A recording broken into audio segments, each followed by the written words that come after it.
몇 과예요? 14과? 15과 14과였어. 나 잘못 준비한 거야? 15과 몇 과예요? 15과. 제목이 뭐예요? 예수님이 주신 사랑의 계명. 사랑의 계명이 예수님이 주신 계명인데 저번 주엔 10계명이었고 예수님이 항상 말씀하시는 뭐예요? 사랑. 이거는 얘기해도 질리지 않는 이야기고 우리가 다 알고 있는 이야기인데 여기 책에는 어떻게 나와 있나 한번 봐볼게요. 자, 어떤 걸 배워야 하는 건지, 뭘 배워야 돼요? 읽어보세요. 예수님이 우리에게 사랑의 계명을 주셨어요. 그리고 읽어보세요. 우리가 사랑하지 않아서 전쟁, 분쟁, 폭력, 환경 파괴 등이 일어나고 있어요. 오늘 배워야 할 내용들이 나오는 거예요. 그 다음에 마지막으로 어렵고 힘들게 살아가는 세상에 이웃들에게 무엇을 가져야 돼요? 관심을 가지고 어떻게 해야 돼요? 함께 할 수 있는 거. 그게 중요해요. 관심을 갖고 그리고 우리가 함께 할 수 있는 게 뭔지 그것까지 한번 알아봐야 되는 거고 그러면 우리 책에 나와 있는 거 봐보세요. 사랑을 실천한 사람들에 관한 이야기가 나와요. 근데 선생님도 몰로카이 섬에 뭐라고 써 있어요? 다미안 신부님이라고 나오더라고. 그래서 이걸 찾아봤더니 이 신부님은 하와이 몰로카이라는 섬에서 문둥병, 한den병이라는 그 사람들을 위해 헌신하신 이야기가 나와. 그래서 그거 동영상 봤는데 너무 재밌어서 보여줄까 했더니 이 동영상도 너무 많고 여기도 너무 많고 너무 많아서 여러분들이 이제 한번 찾아보면 될 것 같아. 저 신부님은 문둥병 환자들을 위해서 자기가 문둥병이 걸릴지 모르지만 그래도 끝까지 뭐 고름이 나면 이불을 짜서도 그 치료를 해주시고 정말 엄청난 고통과 고난이 거기에 고스란히 나오더라고요. 그래서 결국에 신부님도 문둥병이 어떻게 되게 걸리게 해달라고 기도를 하셨어. 왜냐하면 사람들이 이 사람은 멀쩡한 사람이잖아. 그렇기 때문에 저 사람은 우리의 마음을 모를 거야 했더니 신부 하나님께 기도를 하더라고. 저도 문둥병이 걸려서 이 사람들과 똑같이 되게 해주세요. 그러면 이 사람들의 마음을 이해할 수 있지 않을까요? 했는데 정말 걸리셔. 확인해 봅시다. 신부님 나중에 돌아갔을 땐 저런 모습이래요. 그리고 이제 처음엔 좀 그림이 달리죠. 그리고 저렇게 그 동영상 한번 보면 왜 저기를 가셨고 저기가 얼마나 힘들고 적박한 상황이었는지 저 한den병 환자들만 저기다 다 모아놓고 치료를 해주는 게 아니라 멀리하는 그런 이야기가 나와요. 손이 저렇게 돼 나중에. 근데 문둥병은 잘 알지 못하는 무지에서 일어나는 그런 병이에요. 그리고 신부님은 결국 문둥병에 걸려서 돌아가셔요. 저 모습. 그리고 하와이에 가면 신부님 무덤이 있지만 신부님이 벨기에 사람이에요. 그래서 벨기에에 그 신부님 위에는 가져갔다고 하더라고요. 그리고 신부님의 동상이 이렇게 있어요. 그래서 카톨릭 신부님으로서 훌륭한 분이다 해서 사랑을 직접 몸소 실천하신 분이더라고요. 정말 16년간 그 몰로카이 섬에서 끊임없이 노력하신 거. 그리고 알죠? 누구예요? 마더 데레사 수녀님은 우리가 잘 알고 있는 후 시리즈의 위인전에 나오죠. 인물의 수녀님의 이야기는 학교에서도 배우고 그쵸? 많이 나오죠. 뭐야? 거리에 가난하고 버림받은 사람들을 데려가서 돌보신 분이죠. 끝까지. 어디에서 활동을 하셨어요? 인도가 굉장히 어렵고 힘든 나라인 걸 아셔서 거기를 택하셔서 가셨고 읽어보세요. 유고슬라비아 출생으로 수도에 들어가 인도에서 아이들을 가르쳤어요. 거리에 가난하게 죽어가는 많은 이들을 위해 사람이 선교 신문회를 창립하여 한평생 가장 가난한 이들을 위해 살았어요. 그리고 수녀님은 1979년 모두 받았어요. 노벨 평화상을 받았고 그리고 성녀로 시성도 되셨어. 우리 수녀님은 우리가 카톨릭 신자로서 얼마나 자랑스러운 일이에요. 그렇죠? 그래서 마더 테레사 수녀님은 카톨릭 신자가 아니어도 많은 친구들이 알고 있죠. 너무 많이 매체에서도 나왔고 그리고 후 시리즈에 나와 있으니까 그걸 한번 읽어보면 좋을 것 같아요. 그리고 이분 누구예요? 모르죠? 오드리 헵번 할머니들, 어머님, 선생님도 알아요. 이 사람 선생님은 너무 예뻐서 좋아했어. 정말 예쁘죠? 그리고 세계 각국의 굶주리고 고통받는 어린이를 위해서 로마의 후일이라는 영화로 되게 유명해주신 분이야. 이걸 너무 예쁘죠? 그쵸? 근데 얼굴만 예쁜 게 아니었어. 마음도 너무 예뻐. 그쵸? 너무 예쁘지 않아요? 그래서 햇번 머리라고 있고 그리고 보면서 마음이 너무 예뻤어요. 유니세프 대사로 임명되면서 은퇴 후에는 어렵고 가난한 어린이들을 위해서 돌아가실 때까지 대장암에 걸려서 돌아가시더라고요. 근데 자기가 아픈 것도 숨기고 그 이야기를 보면 또 너무 멋있더라고요. 아프지만 끝까지. 그리고 어렸을 때 환경이 너무 힘들고 어려웠더라고요. 읽어보니까 엄마랑 아빠랑. 그리고 오드리 헵번도 우리가 알고 있는 책 뭐에 있게요? 그 시리즈에 있어요. 그래서 너무 자세히 나와서 이 사람은 누굴까 한번 어른들은 대부분 알고 있어요. 그리고 이분 누구예요? 우리 다 알고 있죠. 그렇죠? 다 알고 있지만 이 신부님이 또 얼마나 많은 일을 했는지 잠깐 볼게요. 살레시오 스토의 신부님이셨고 의사였어. 근데 공부를 얼마나 잘했을까, 그치? 의사였지만 의사면은 딱 졸업하고 나면 돈을 많이 벌 수 있는 직업이죠. 누구나 갖고 싶어하는 직업. 근데 그걸 선택하지 않고 평생을 헌신적으로. 자, 이거 봅시다. 사마리안법이라도 있어요. 이걸 찾아보면 알 텐데, 저기 위험에 처한 사람을 보고 그냥 지나갈 때 처벌을 받냐 안 받냐 하는 그런 법도 있거든요. 우리는 어떻게 해야 될까? 지나가는 저번에도 한번 그런 사건이 있었죠. 강아지가 아이를 물는데 어떤 분이 그거를 보고 음식 쓰레기를 버리고 그냥 가시는 이 사건이 있었죠. 근데 그 지나가는 사람도 얼마나 무서웠겠어요. 그쵸? 아이가 근데 1학년인가 그때 그 아이를 강아지가 막 물어뜯는데 자기도 물릴 수 있는 무서움. 근데 과연 내가 그 자리에 있었을 때 난 어떻게 했을까? 근데 택배 아저씨가 그 택배 그 지게 같은 걸로 그 강아지를 위협해가지고 쫓아냈던 동영상을 한창 한 2, 3주 전에 한창 유행이었잖아요. 그게 말이 많았잖아요. 지나가는 어떤 어머님이었어요. 음식 쓰레기를 버리시고 가시는. 저 사람이 잘했다 잘못했다라는 말이 많지만 내가 그런 상황에 닥쳤을 때 어떻게 했을까? 라고 생각하면 또 잘했다 잘못했다라고 할 수 없는 거죠. 자, 그 다음 거 가봅시다. 그 다음은 누가 강도를 만난 사람에게 이웃이 되어주었어요? 누구였어요? 누구였어요, 얘들아? 사제, 레위인, 사마리아인, 누구? 사마리아인은 이스라엘 백성과 거의 사이가 안 좋았던 사이거든요. 서로 앙숙이었는데 왜 사마리아인이 왜? 라고 말하면 사마리아인은 신이 나중에 설명을 해주시겠지만 사이가 진짜 안 좋았어. 안 좋았고 그 사람들과 근데 도와주었잖아요. 사마리아인이. 그리고 사마리아인이 어떤 사람이야? 자비를 베푼 사람이고 또 사랑을 베푼 사람. 그 사람이 이웃이 되어 주었어요. 여기서 말하고자 하는 그 내용은 이거였고 그 다음에 짜자잔 이거는 뭐예요? 우리가 사랑이 없으면 이런 일이 일어난다는 거죠. 지금 또 전쟁이 일어나고 있죠. 매일 뉴스에 나오는 이야기 알고 있죠. 그건 바로 사랑이 없어서인 거지. 굶주리고 힘든 사람을 있는 사람이 도와줘야 되는 거야. 이기적인 마음이 아니라. 그러니까 사랑이 있다면 이런 게 다 해결될 수 있다는 거죠. 이거는 우리가 뭐 학교에서도 배우는 이야기고, 그치? 그리고 또 폭력, 왕따도 마찬가지고, 내가 그 친구를 사랑하고 조금 배려하는 마음이 있다면 그런 일이 절대 일어나지 않을 텐데. 환경 파괴도 마찬가지예요. 그쵸? 그리고 지금 이런 이상 기온도 다 왜 그래요? 환경 파괴. 그쵸? 이런 것들이 기본적으로 사랑이 있다면 일어나지 않을 일들인데 사랑이 없기 때문에 이런 일들이 계속 일어난다라고. 그쵸? 예수님이 우리에게 뭐예요? 무엇을 주셨어요? 사랑의 계명을 주셨어요. 레인의 이야기를 통해서. 그리고 우리가 사랑하지 않아서 뭐가 일어난다고 그랬죠? 전쟁, 굶주림, 폭력, 환경 파괴. 사랑하는 마음만 있다면 솔직히 이런 것들이 다 해결될 수 있지 않을까요? 그쵸? 그리고 어렵고 힘들게 살아가는 세상의 이웃들에게 뭐를 해야 됩니까? 무엇을 가지고 함께 할 수 있어야 돼요? 그치요? 관심. 일단 관심을 가져야 돼요. 호기심이 아니라 관심. 쟤는 왜 저러지? 쟤 왜 저 못 살았을까? 쟤는 왜 저기 없을까? 라는 호기심이 아니라 쟤는 왜 그랬을까? 그럼 내가 도와줄 방법은 없을까? 우리는 실천을 하려면 주변의 친구들, 내 주변에 일어나는 사람들을 봐야 하는 거잖아요. 그렇죠? 그리고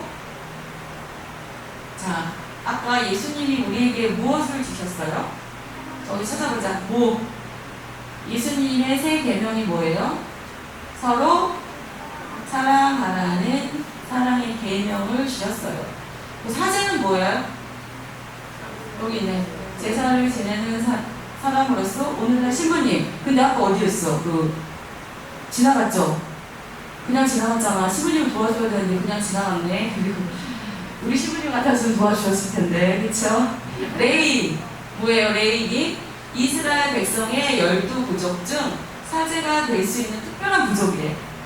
왕족이 될 수 있다 뭐 이런 것처럼 특별한 부족이래요. 그리고 착한 사마리아인은 아까 뭐였어요? 근데 뭐라고 얘기했어? 강도를 만난 이웃에게 사랑을 실천한 사람, 자비를 베푼 사람, 사랑을 실천한 사람, 그리고 착한 사마리아인이 그런 의미인 거예요. 그래서 착한 사마리아인은 얘기가 되게 많이 나와요. 착한 사마리아인 치면 인터넷에 치면 많은 이야기가 나와요. 그래서 오늘 여기서 하고자 하는 이야기는 뭐예요? 제일 중요한, 우리가 사진 찍을 때마다 이렇게 하죠. 그냥 모양만이 아닌 거죠. 그렇죠? 그리고 친구들하고 찍을 때 이거 많이 하죠. 옆에서 사랑. 근데 그 사랑은 예쁘게 사진 찍으려고 이런 게 아니라 정말 실천을 해야 되는 거예요. 그리고 내가 실천할 수 있는 게 뭐가 있는지, 선생님이 여기 나와서 있는 것도 여러분들을 사랑하는 마음인 거죠. 가끔은 내가 정말 사랑하는 마음이 어떤 건지, 엄마, 아빠, 부모님, 날 돌봐주시는 분에 대한 사랑하는 마음은 어떤 건지, 그런 거를 가끔이 아니라 매일매일 생각하면 좋을 것 같아요. 선생님도 이 교리를 준비하면서 사랑이 뭘까? 사랑이 여러 가지가 의미가 있고 되게 포괄적이잖아요. 근데 사랑이라는 기본적인 베이스만 있으면 어떠한 일을 했을 때, 선생님도 운전할 때 정말 나쁜 사람 너무 많잖아. 하지만 이해하고 배려하고 사랑이라는 기본적인 베이스를 깔고 하면 조금 업됐던 게 좀 가라앉고 하니까 우리 생활에서 사랑이라는 단어, 사랑이라는 실천은 진짜 중요한 것 같아요. 알겠죠? 오늘 누구에 대해서 배웠어요? 무슨 계명? 사랑. 그리고 착한 사마리아인. 한번 인터넷 들어가서 찾아보고 후로 있던 방학 동안에 읽을 책 3권 선생님 만들어줬죠? 그것도 한번 읽어보세요. 알겠죠? 오늘 여기까지입니다.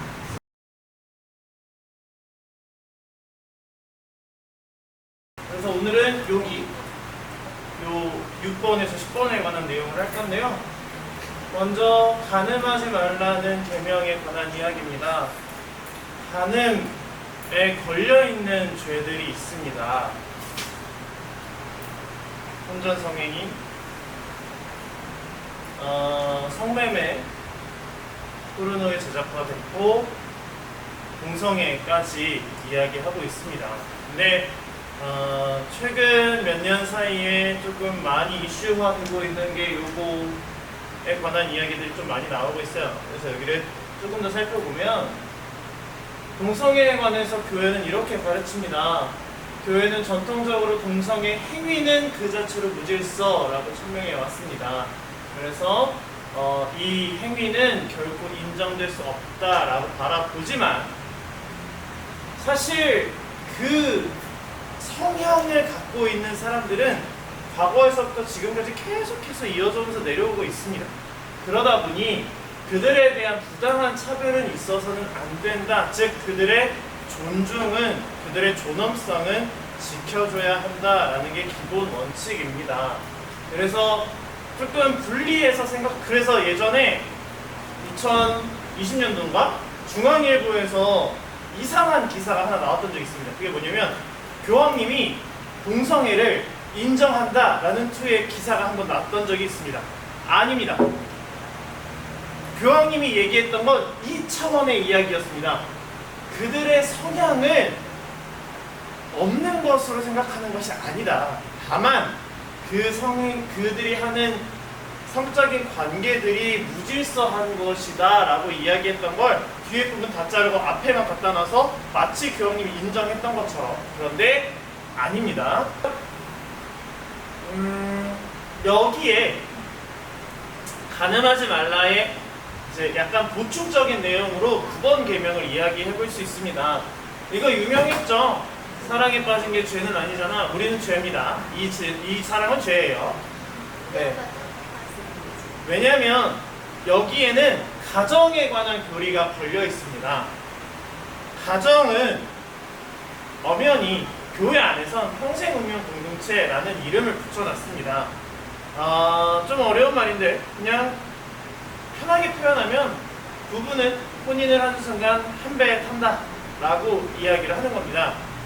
그래서 이 운명 공동체가 사랑 안에서 가정을 이루었을 때 그때부터는 지금까지 복음 말씀처럼 또 창세기에서 이야기하는 것처럼 남자와 여자는 부모님을 떠나 둘이서 이 일생을 겪어 나가야 하는데 자녀가 성장해 나갈 때까지 이 가정은 사랑을 배우는 학교의 모습을 가져야 한다는 게 교리적인 이야기입니다.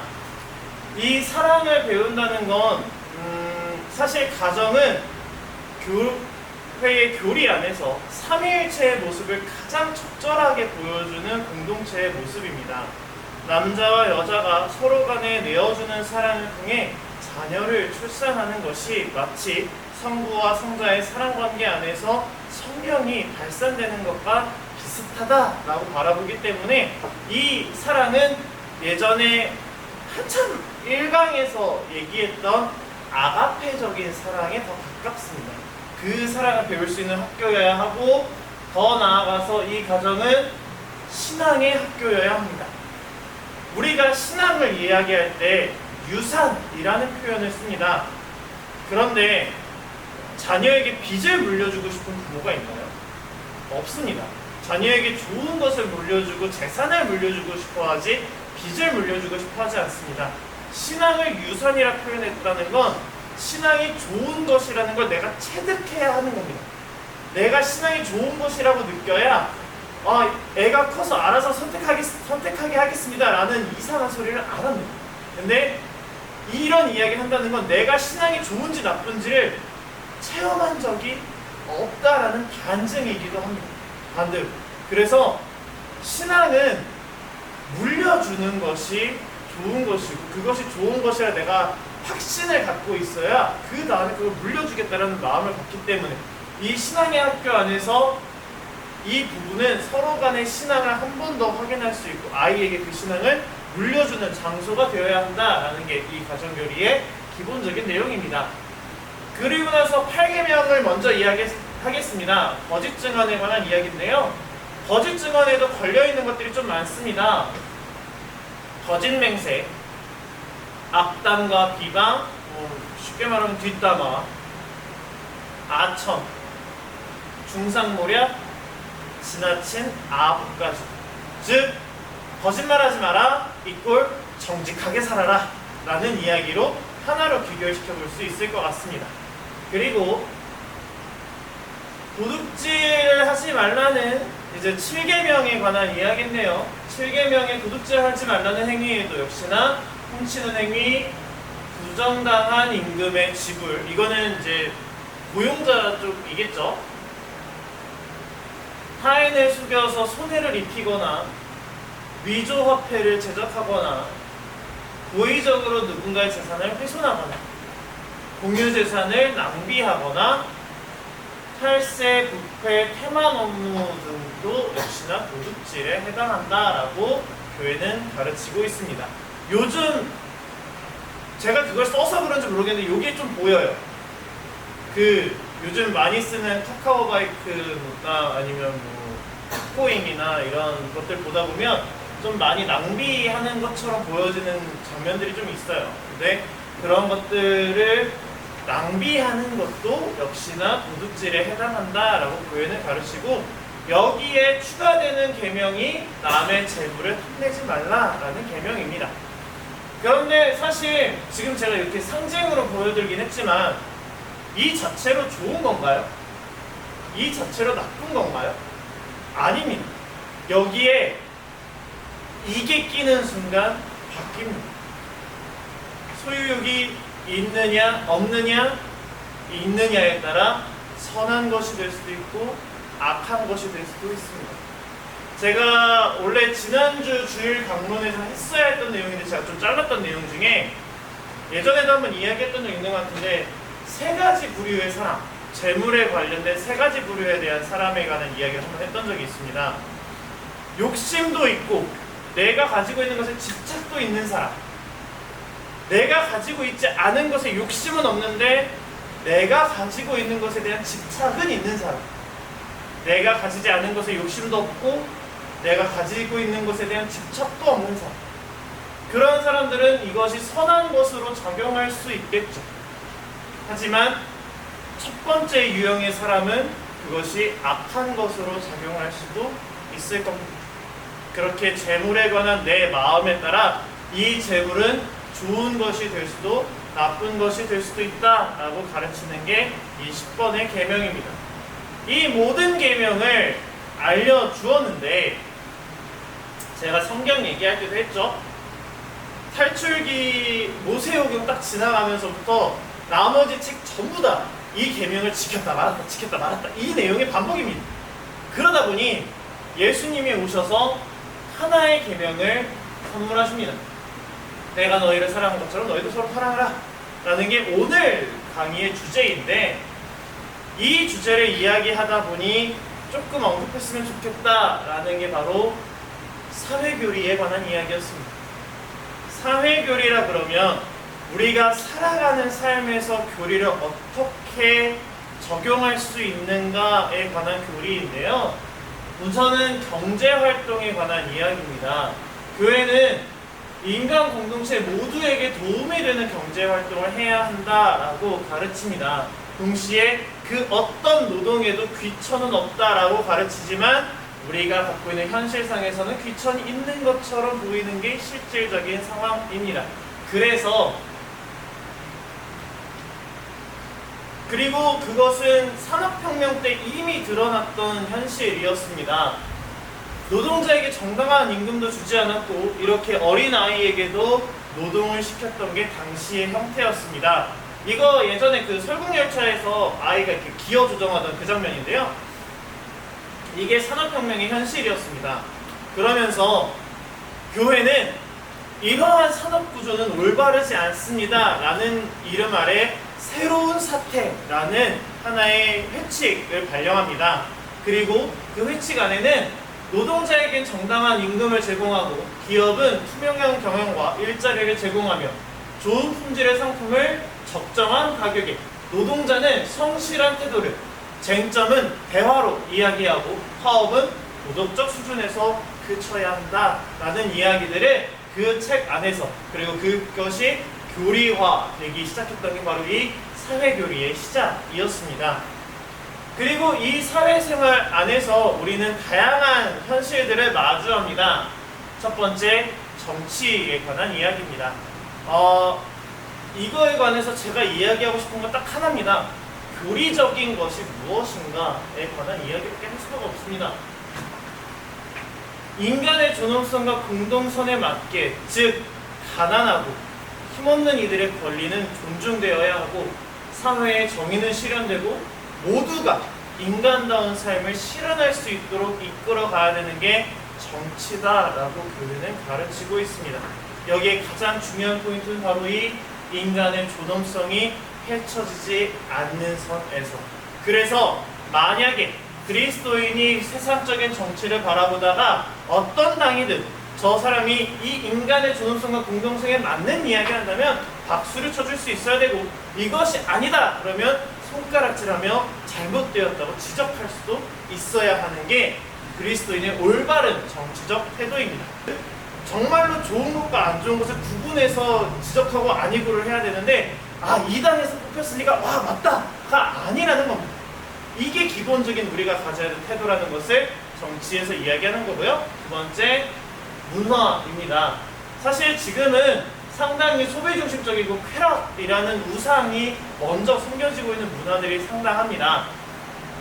그리고 좀 다양하게 성을 성품화하는 문화 또한 경계에서 조금 더 문화생활이 건전해졌으면 좋겠다라는 사회교리가 있고요. 그래서 이러한 교리 안에서 실제로 방송계에서 일하는 사람들을 소공동체로 엮어놓은 단체도 존재하고 있습니다.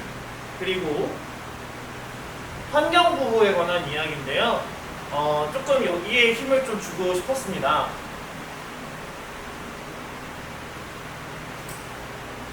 이게 부산의 한 10년 뒤의 모습이라고 예측됩니다. 해수면이 상승하고 기온이 2도가 올라갔을 때 부산은 반도가 됩니다. 해수면이 너무 올라가서요. 2030년 앞으로 8년 남았습니다. 인천공항은 물에 잠긴다라고 예상하고 있습니다. 왜? 해수면이 올라가서.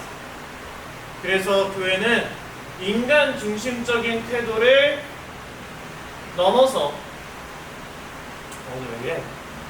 인간의 집인 이 지구와 상생의 관계를 맺어야 한다라고 교회는 가르치고 있습니다. 물론 창세기에서 하느님께서 인간에게 이것을 다스려라 라고 말씀하셨지만 이 다스림이 폭군의 다스림이 아닙니다. 제가 예전에 그리스도인의 세 가지 직무를 이야기할 때 왕직은 폭군의 정치가 아니라 봉사하는 왕으로서의 모습을 가져야 한다라고 이야기했습니다. 그것은 모든 피조물에게도 마찬가지입니다. 그래서 프란치스코 교황님이 찬미받으소서를 발표하면서 이런 이야기를 하셨습니다. 오늘날 우리는 우리가 하느님과 닮은 모습으로 창조되었고 우리에게 이 땅에 대한 지배가 부여됐다는 사실이 다른 피조물에 대한 절대적 지배를 정당화하는 것이라는 생각은 강력하게 부인되어야 한다라고 이야기했습니다. 절대적 지배가 아니라 상생적 구조를 갖춰야 한다라는 것이 교회의 입장입니다.